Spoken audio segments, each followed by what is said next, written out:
Bienvenue pour vivre cet instant des paroles de la vie éternelle avec Marc Joseph. Alors aujourd'hui, nous sommes le 11 mars 2025 et je suis revenu te rappeler que ce jour du 11 mars 2025 est pour toi un jour de grâce parce que tu détiens dans ta vie la bienfaisante présence de Jésus-Christ. Réalise que ta journée qui commence, elle commence sous le règne de la grâce avec la présence de Jésus-Christ en toi, qui va te garder, qui va te protéger, qui va te donner toutes sortes de victoires. Je ne connais pas les événements que tu vas avoir à vivre. Je ne connais pas les circonstances que tu vas avoir à affronter. Mais je connais une chose, c'est que le Seigneur Jésus-Christ est avec toi et il te dit pas de panique. Hier, nous avons parlé de cette prière que Jésus-Christ nous a enseigné à adresser au Père, notre Père qui est aux cieux, que ton nom soit sanctifié, que ton règne vienne, que ta volonté soit faite sur la terre comme au ciel. Donne-nous aujourd'hui notre Père quotidien. Et ensuite, Jésus va parler du pardon. Pardonne-nous nos offenses, comme nous pardonnons aussi à ceux qui nous ont offensés. J'avais appuyé sur le fait que à chaque fois que tu adresses une prière à Dieu le Père s'engage à t'exaucer, mais toi aussi tu t'engages à distribuer la grâce aux autres. Pardonne-nous nos péchés, pardonne-moi mes péchés, comme je m'engage moi aussi à accorder le pardon à tous ceux qui m'ont fait du mal. J'avais souligné le fait que si tu reçois la grâce dans ta vie, la grâce ne peut en aucun cas cohabiter avec la condamnation.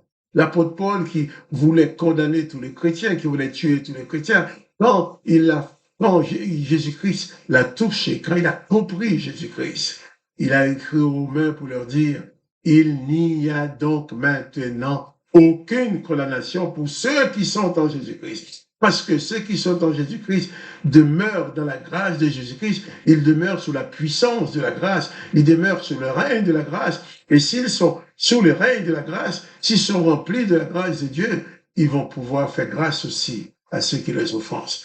Mais si tu n'arrives pas à pardonner à ceux qui t'ont fait du mal, tu veux les condamner, eh bien c'est que toi, tes péchés en toi sont encore là. Parce que si tu distribues la condamnation, c'est que tu as la condamnation en toi. Mais si tu distribues la grâce, c'est que tu as la grâce en toi. Je veux dire par là, c'est comme si Jésus te donne la grâce à distribuer. Tu acceptes de distribuer la grâce aux autres. Tu reçois la grâce de Jésus-Christ. Et tous ceux qui te font du mal, tu vas leur donner une portion de grâce. Mais si tu dis, bon, je reçois la grâce de Jésus-Christ, mais ceux qui m'ont fait du mal, je vais les condamner. Non. La condamnation et la grâce ne peuvent en aucun cas cohabiter. La condamnation et la grâce ne peuvent pas demeurer au même endroit. Si toi, tu es capable de condamner les autres, c'est que tu vas conserver toujours une part de condamnation pour toi. La même condamnation que tu infliges à l'autre, tu l'infliges aussi à ta vie. D'ailleurs, le fait de ne pas pardonner cette personne, tu vas être malheureux dans tes tripes, tu vas être malheureux dans ton cœur, dans ton âme. Tu vas être malheureux parce que tu vas sentir la présence de cette personne-là comme une douleur dans ta vie. Cette personne va être ton prisonnier, le prisonnier de ton âme. À chaque fois que tu penses à cette personne, eh bien, il y a quelque chose de mauvais qui se passe en toi. Quand tu rencontres cette personne, ton sang fait qu'un tour, comme on dit quelquefois, parce que tu n'as pas pardonné. Et le non-pardon va demeurer comme une maladie dans ton âme, et ce même non-pardon peut provoquer même la maladie dans ton corps.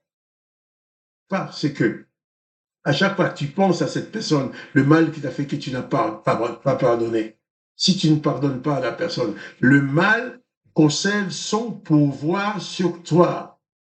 Mais quand tu pardonnes à celui qui t'a fait du mal, tu le libères du pouvoir de ce mal qu'il t'a fait et tu te libères aussi.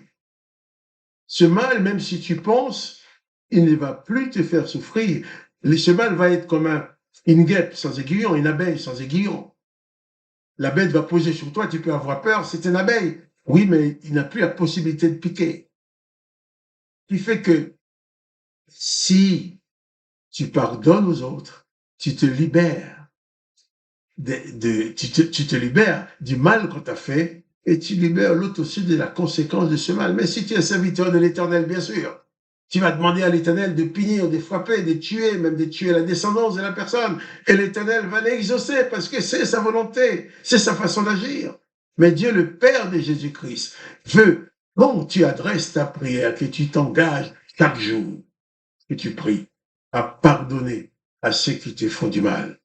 Parce que Dieu le Père te fait grâce. Il te donne tout par sa grâce. Il ne te demande pas de mériter, mais il veut aussi que toi-même, tu fasses grâce aux autres. Pardonne-nous nos offenses, comme nous aussi, nous pardonnons à ceux qui nous ont offensés. Donc, je t'invite à regarder dans ton cœur, dans ton âme, pour retrouver cette personne que tu as en prison, que tu as emprisonnée en toi, parce qu'il t'a fait du mal, il t'a fait souffrir un jour. Et tu as gardé ça là dans ton cœur, jusqu'au jour, jusqu'au jour où tu auras l'occasion d'exercer ta vengeance. Parce que tu es serviteur de l'Éternel. Mais si tu es serviteur de Jésus-Christ, tu vas tout simplement accorder les pardons à la personne. Dieu te fait grâce pour que toi aussi tu fasses grâce. Si tu refuses de faire grâce aux autres, tu remets en question la grâce que tu as reçue. Pardonne-nous nos offenses, comme nous aussi nous pardonnons à ceux qui nous ont offensés. Ça, il ne faut pas l'oublier. Bien sûr, tu vas demander des choses au Seigneur. Donne-nous aujourd'hui notre pain quotidien. Seigneur, donne-moi du travail, donne-moi ci, donne-moi ça. Le Seigneur va donner.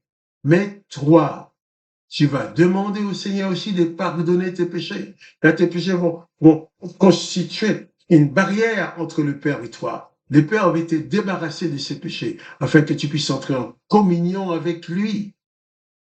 Mais le fait de te débarrasser de tes péchés, de te faire grâce, de te pardonner, il te demande de pardonner également à tous ceux qui t'ont offensé, tous ceux qui ont péché contre toi, en sorte que tu deviennes un distributeur de la grâce de Jésus-Christ, et plus tu vas distribuer la grâce, plus cette grâce va augmenter dans ta vie. Ah, c'est bizarre, hein? Si tu as 3 pains dans la main, tu donnes un pain à quelqu'un, il te reste 2. Mais je ne sais pas, si tu as 3 doses, si on peut parler comme ça, hein, 3 doses de la grâce dans ta main, tu donnes une dose à quelqu'un, eh bien, ça va te faire 4 doses. Parce que la grâce que tu as donnée aux autres, Jésus-Christ va le multiplier dans ta vie.